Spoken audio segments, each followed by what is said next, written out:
तर सध्या जेलमध्ये असणाऱ्या वाल्मिक कराडसाठी बीडमध्ये अधिकारी कशा पायघड्या घालतायत याचं एक उत्तम उदाहरण समोर आलंय. वाल्मिक कराडवर गंभीर गुन्ह्यांची नोंद आहे, मात्र तरीही त्याला वाईन शॉपचा परवाना मिळाला. तसंच केज नगरपंचायतीनं त्याला वाईन शॉपसाठी 4च दिवसात ना हरकत प्रमाणपत्र सुद्धा दिलं. सरकारी काम 4 महिने थांब अशी सरकारी कामकाजाची ओळख. मात्र वाल्मिकनं ना हरकत प्रमाणपत्रासाठी गेल्या वर्षी 28 नोव्हेंबरला अर्ज केला होता.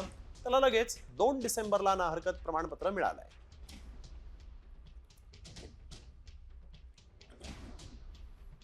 तर सध्या जेलमध्ये असणाऱ्या वाल्मिक कराडसाठी बीडमध्ये अधिकारी कशा पायघड्या घालतायत याचं एक उत्तम उदाहरण समोर आलंय. वाल्मिक कराडवर गंभीर गुन्ह्यांची नोंद आहे, मात्र तरीही त्याला वाईन शॉपचा परवाना मिळाला. तसंच केज नगरपंचायतीनं त्याला वाईन शॉपसाठी 4च दिवसात ना हरकत प्रमाणपत्र सुद्धा दिलं. सरकारी काम 4 महिने थांब अशी सरकारी कामकाजाची ओळख. मात्र वाल्मिकनं ना हरकत प्रमाणपत्रासाठी गेल्या वर्षी 28 नोव्हेंबरला अर्ज केला होता. त्याला लगेच 2 डिसेंबरला ना हरकत प्रमाणपत्र मिळालंय.